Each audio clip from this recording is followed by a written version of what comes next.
इंद्र घबरा करके अपने सारे मंत्रिमंडलों को बैठ के बुलाया कि नारद जी का भजन कर रहे, क्या कारण है? नारद जी एक जगह अस्तित्व तो बैठते नहीं। किसी ने बोले कि जाकर देखो क्या बात है, तो गए। नारद जी तो समाधि में, उनको क्या पता कौन आ रहा है। जो भजन में लीन रहेंगे उससे संसार को पता नहीं रहेगा कौन आया कौन गया। अब झूठों को अगरबत्ती जला के दुकान में दिखावत रहो, कहता के आएगा ऊपर से रुको अभी इंतजार कर, तुम बैठो ना लगे। देवर्षि नारद जी को देखिए, सबसे बड़ा कामदेव जो है,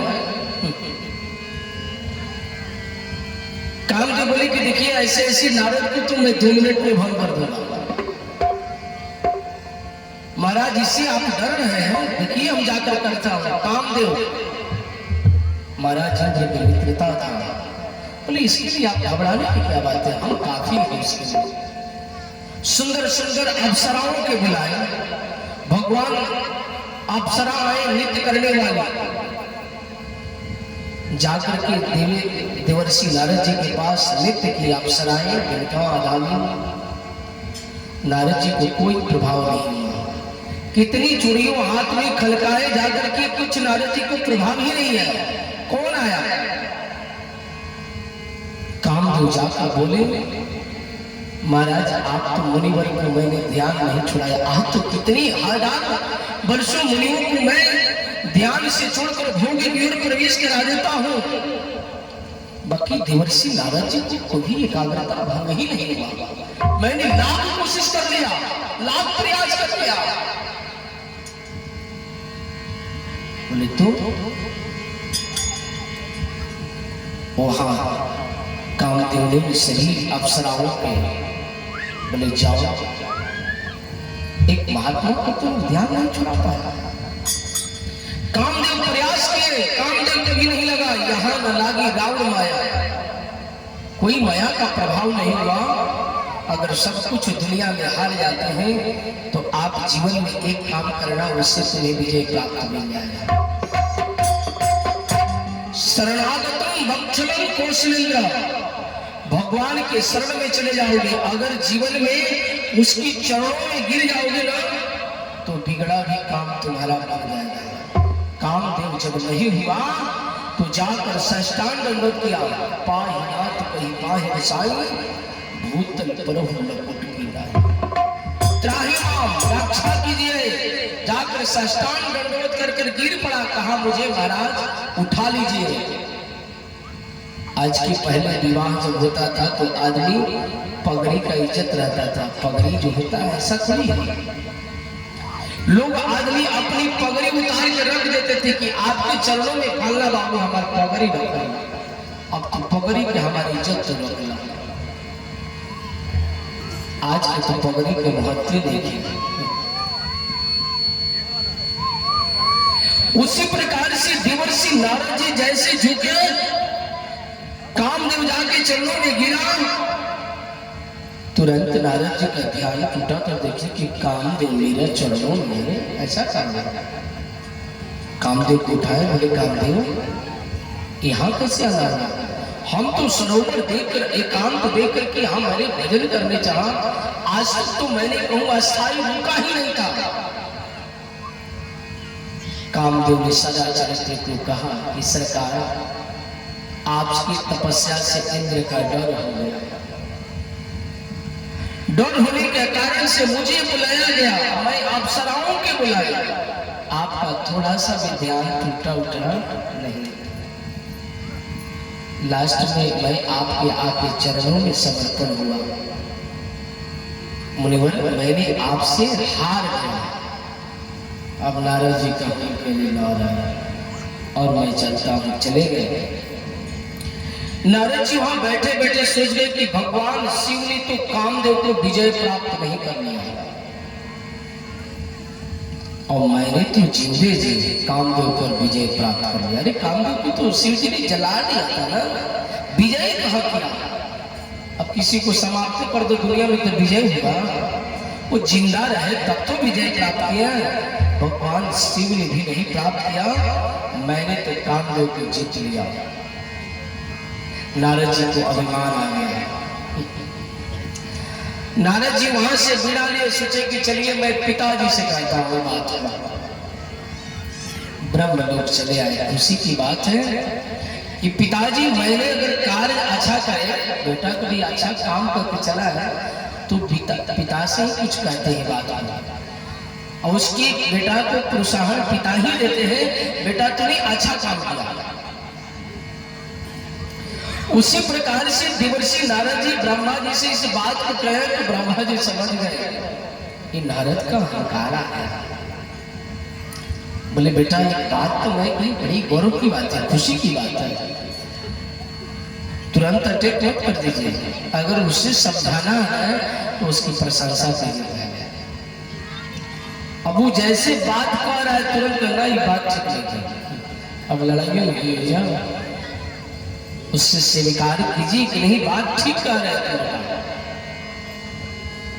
वहां ब्रह्मा जी इस बात को बोले बड़ी खुशी है, मेरा गर्व है ब्रह्मा जी, तुम्हें गौरव है मुझे।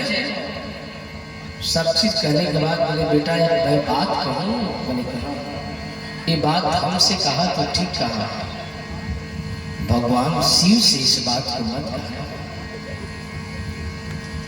नारद जी को हो गया कि बाप को भी मुझे बर्दाश्त नहीं हो रहा है इस बात से, कहे कि दोनों आदमी मित्र हैं, ये लोग ये बात हमने खुशी हुआ तो पिता को गर्व होना चाहिए कि बेटा जीत के लाया है, जो काम नहीं किया वो मैंने जीत गया, पिता को हंसी होना चाहिए। तो आपको मुझसे मत कहना, पिता को भी जलन हो रहा है क्या? अब नारद जी को बर्दाश्त कर ना रहे, गुस्सा कर वहां से चल दिए। नारद जी बीड़ा उठाए चल दिए कहाँ? शिव लोग कैलाश पर। भगवान शिव कैलाश पर नारद जी चले गए तो माता पार्वती और भगवान शिव साथ ही बैठे थे। नारद जी को देखकर बड़ा आगमन हुआ, कहा नारद जी आपका बहुत आगमन बहुत दिनों की बात हुआ, खुशी है, बैठी है। अब जगह व्यक्ति के बैठे के बाद को भी ले लेगा। कहा मेरे पिता से कुछ आपका झंझट चल रहा है, झगड़ा चल रहा है क्या? बोले नहीं ऐसा कुछ नहीं है। सूखे लगना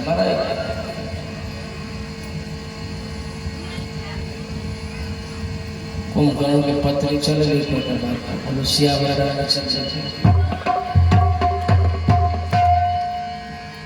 बोले आपके पिता से मेरे झगड़ा है क्या, झंझट है क्या? बोले नहीं तो।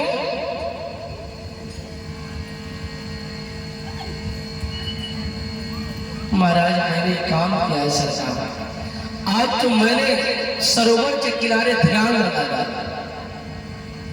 ध्यान लगाए तो कामदेव चले, इंद्र का बर्दाश्त नहीं हुआ कि तपस्या से मेरा गदी छीन लेगा, तो मैं ध्यान लगा लिया सरोवर के किनारे में। तो कामदेव अप्सराओं को बुलाया और अप्सरा को बुलाकर नृत्य किया, तो मेरा ध्यान नहीं छुड़ाया। लास्ट में कामदेव मेरा चरणों में गिर गया। आज तो हमसे प्रभु कामदेव मुझसे हार गया। नारायण भगवान शिव कल हो गई तो बहुत बड़ा कहना है। शिव जी बोले क्या नारद जी ऐसी बात है? ठीक है, बहुत सुंदर आपकी बात है, कामदेव को आपने जीत लिया, बल्कि हमसे आप कहें तो ठीक है, भगवान विष्णु से इस बात को मत कहना। बोले नारायण, बोले कि सबका झंझटे है, हम खुशी हैं, किसी ने कोई प्रोत्साहन नहीं करा, वहां से भी गुस्सा से चले गए। अब नारद जी विचार किए कहाँ चले, चलते हैं भगवान विष्णु के पास। नारद जी वहां से चल रहे विष्णु लोग। देवर्षि नारद जी भगवान विष्णु के पास चले गए। भगवान विष्णु ऋषि सिंधु गवली नीनाथ, भगवान शिव वहां से लोग छोड़े तो भगवान समझ गए अंतर्जामी है वो। तो नारद जी भगवान की गुण गाते हुए भक्ति करते हुए पहुंच गए क्षीर सागर। क्षीर सागर पहुंचने के बाद जहां बैठे बस हूं श्रीनिवास भगवान श्रुति, साथ ही भगवान जगदम्बा रंभा भी वहां बैठे थे। भगवान क्षीर सागर में शयन किए हुए भगवान विष्णु पत्नियों के साथ बैठे हैं। नारद जी को देखकर बड़ा हर्षित हो रहे हैं। हर्षित मिली रामा, भगवान शयन कर रहे वहां बैठे थे, जय उठ के बैठ गए। शंकर जैसे देख करके आसन से बैठ गए और बोलते हैं कि बहुत दिनों की बाद मुनिवर दया हुआ। काम चरित नारद सुभाषा जगती।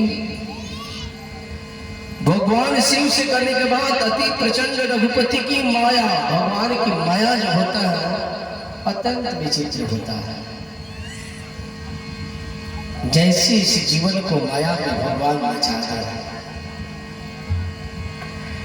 बोले कि हे मुनिवर, बहुत दिनों की बाद दया हुआ, आज क्षीर सागर की रास्ता कैसे भुला करागा।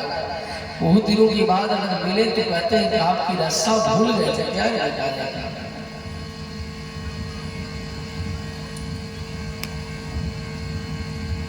आपका बड़ी स्वागत कर रहा हूं, बहुत दिनों की बाद पुत्र आए हैं। हम नारद जी को बर्दाश्त नहीं हो रहा, सब कुशलता पूछ रहे। नारद जी सोच रहे हैं कि बात भगवान से कहे बात को।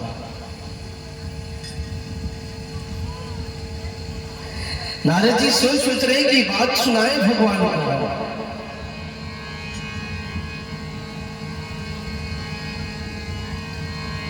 बोले नारायण प्रभु, मैंने आप एक बात मैंने सुना।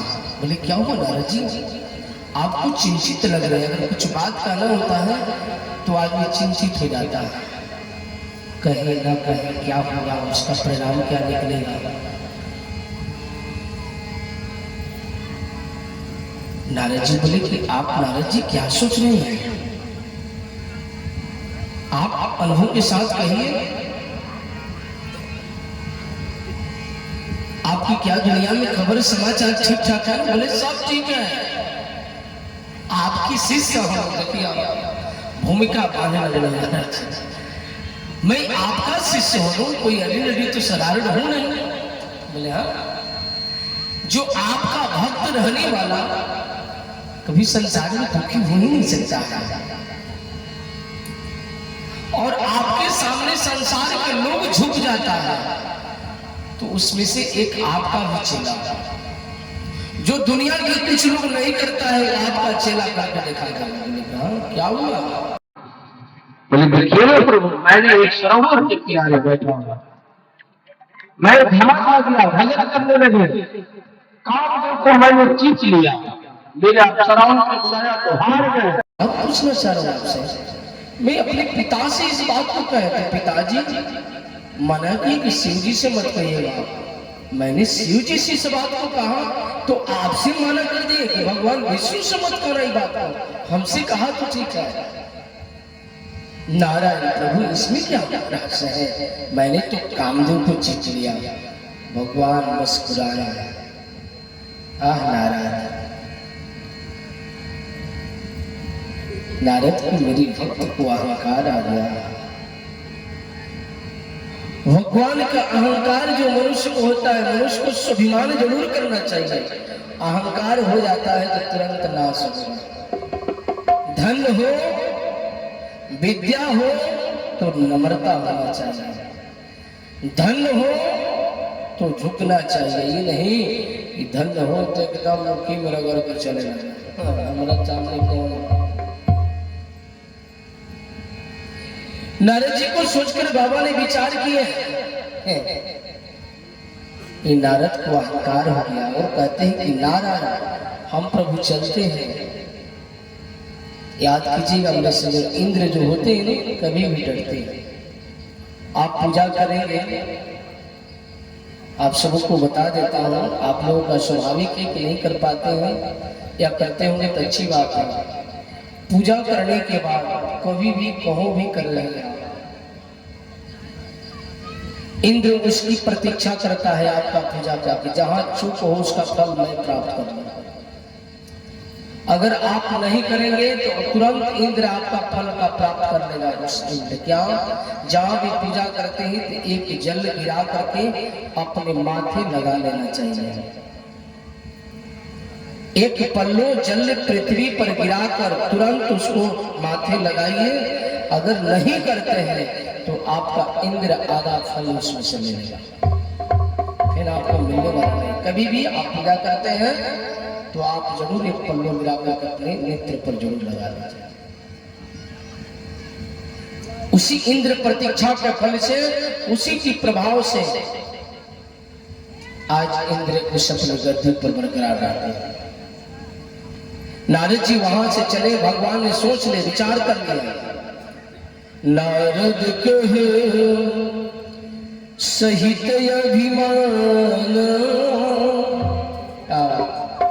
भगवान ने कहा नारद मेरी भक्त को अहंकार आ गया। ऐसा भगवान देखकर के हंसने लगे, मुस्कुराने लगे। नारद कहे अरे सहित अभिमान, कृपा तुम्हारा सकल भगवान।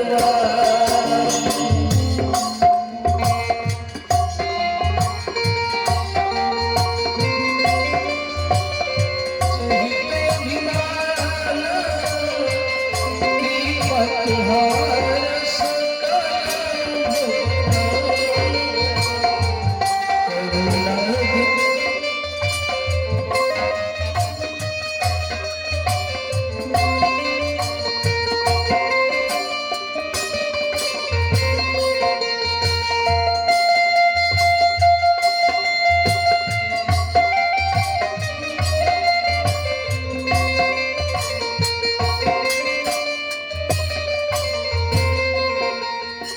भगवान कहने लगे नारद से, नारद कहित सहित अभिमाना, कृपा तुम्हारा सकल भगवाना। करुणा दीन अरे लीला विचारे,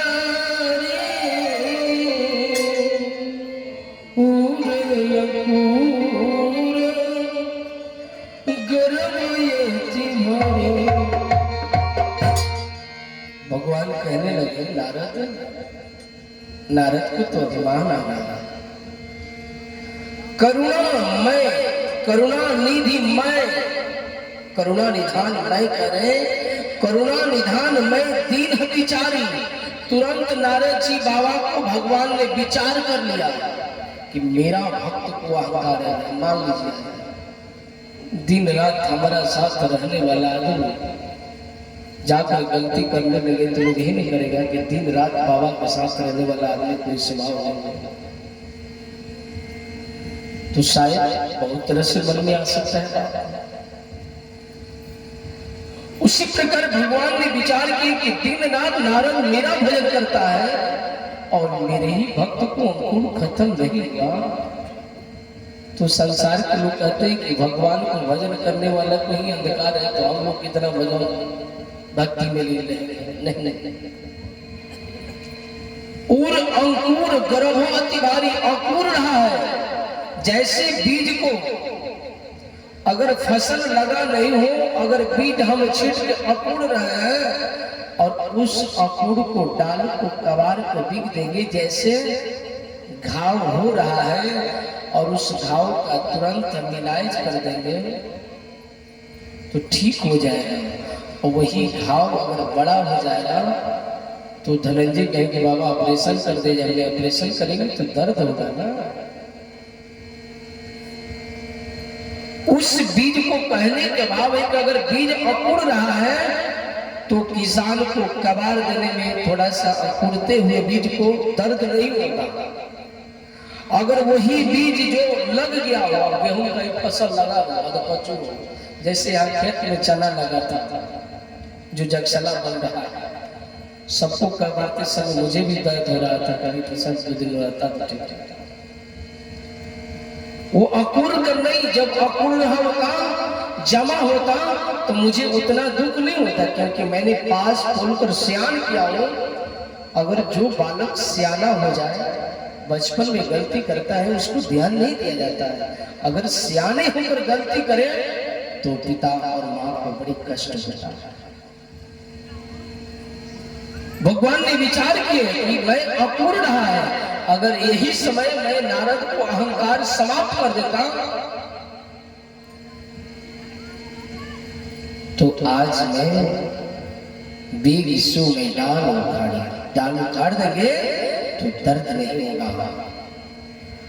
पाहन हमर सेवक हितकारी, ये सेवक हमारा है, हितकारी है। ये महाराज कहते हैं, विचार करते हैं, बेविसु मैं डाल के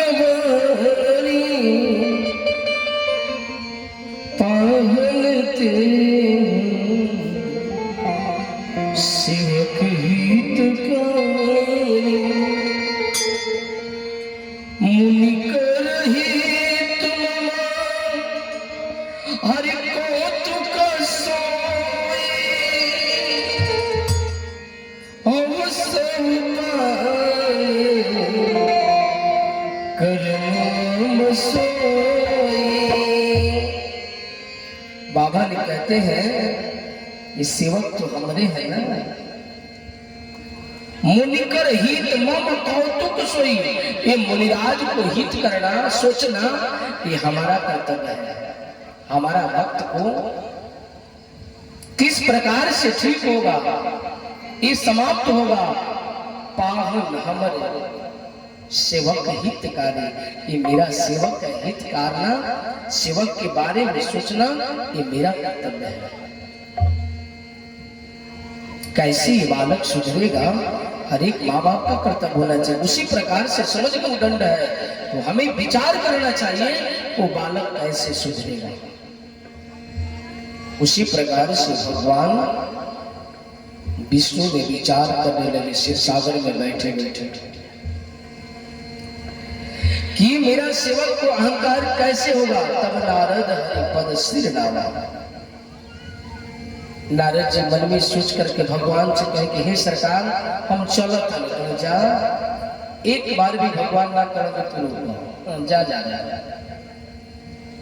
भगवान एक लीला करने लगे, कौतुक से किया। निज माया को बुलाए भगवान। मायापति भगवान की दूसरी पत्नी का नाम है माया। श्रीपति निज माया तो प्रेरित किए, भगवान ने प्रेरित किए। सुन करके तुरंत माया सरकार के चरणों में हाजिर हो गई। सरकार आदेश किया गया, मेरे किस कारण से आप बुलाए? बोले देखिए मैं आपका यही कारण है कि मेरा भक्त देवर्षि नारद जी का अहंकार समाप्त कर रहा है। बोले आज्ञा दिया जाए, हमें क्या आदेश है, कहिए बताइए। उस आदेश को आप कहेंगे हम स्वीकार कर लेंगे, ऐसा कुछ नहीं है। देवर्षि नारद जी को तुरंत मायापति को बुलाया कि जिस रास्ते से नारद जी जा रहे हैं ना, उसी रास्ते पर स्वर्ग से भी सुंदर, इधर साधारण कुछ कीजिएगा तो नारद जी मोहित होने वाले नहीं। स्वर्ग से भी सुंदर 100 जोजन का, एक तो दूसरा 100 जोजन का एक नगर को निर्माण कीजिए। वहां का राजा सिंह भी होना चाहिए, वहां का स्त्री पुरुष लंबा होना चाहिए, सुंदरता होना चाहिए, और स्वर्ग से भी सुंदर वो राज बनना चाहिए माया। बोले नारद जी जिस रास्ते पर जा रहे हैं उसी रास्ते पर तुरंत मायापति की तो लीला है, तो उनकी प्रेरणा है। तुरंत जैसे आदेश हुआ एक सुंदर से नगर का निर्माण कर दिया गया। ऐसा भी स्वाभाविक है, विचार करना मेरे धन कि संत महात्मा गांव में जाना नहीं चाहते हैं। पहले के संत, आज की तो भाई वीआईपी व्यवस्था चलती है। पहले के संत हालाहाली गांव में प्रवेश नहीं करना चाहते थे, किसी व्यक्तियों से मिलना नहीं चाहते थे। नारद जी संत है ना, नारद जी विचार करने लगे कि जब इसी रास्ते से हम गए थे तो कोई घर द्वार नहीं था, कि भाई मैं कहाँ चला गया, रास्ता भूल गया था, और मेरा रजिस्टर में या राज्य का कोई पता ही नहीं है, तो बीच में घुस गया है। क्या कि सारा मीडिया का काम मेरे जिम्मे है, और ये कहां से हो गया। ऐसा सोचकर, ऐसा विचार कर नारद जी सोचने लगे, रुक गए, ठहर गए। ठहर जाने के बाद नारद जी तुरंत विचार किए कि चले तो कहीं कि इतना लंबा चौड़ा है कि भाई जाएंगे तो कहां से जाएंगे। लास्ट में नारद जी प्रवेश किए नगर में, तो देखे कि नगर बड़ा सज रहा है, सजावट चल रहा है। नारद जी बोला, इधर सुनो, ये कौन सी राजा है। बोले महाराज यहाँ का राजा का क्या नाम है। बोले कि महाराज यहाँ के राजा का नाम शिव लेते हैं। ये इतना बड़ा स्वर्ग से सुंदर सजावट हो रहा है, क्या कारण है। बोले महाराज उनकी बेटिया का कल विवाह है। उनका बेटी का क्या नाम है। बोले कि महाराज उनकी बेटी का नाम है विश्वमणि। नारद जी विचार करने लगे। नारद जी सोचने लगे कि यहाँ की रोज नारी भी इतना सुंदर है, सुशील है, बात से बड़ा असल लग रहा है। बोले महाराज आप राजा से मिलना चाहते हैं तो कहिए, मिलवा देते हैं। नारद जी बोले नहीं। बोले नहीं महाराज, राजा का धन्य है, राजा तो बड़ी सुशील है। और नारद जी बाबा सौभाग्य है कि आप आए हैं, तो चल चलते क्योंकि बेटिया का स्वयंवर कल है। नारद जी बोले कि कल नहीं है, आप चलते तो हमारी कृपा होता। नारद जी बात सुनकर मिठास बोली में बोले चलिए भाई, प्रजा का बोली तो ऐसा है तो राजा का कैसा विचार होगा, सुशील है। बोले चलिए। नारद जी पहुंच गए राजा के दरबार। तुरंत राजा ने तुरंत स्वागत किया। मुनि आगमन सुना जब राजा मिले लगे उनसे विद्य सवाल। राजा ने कोऑपरेट करके बुलाया, कहा कि महाराज धन्य हूं आपका दर्शन पाकर देवर्षि नारद जी ने धन्य हुए।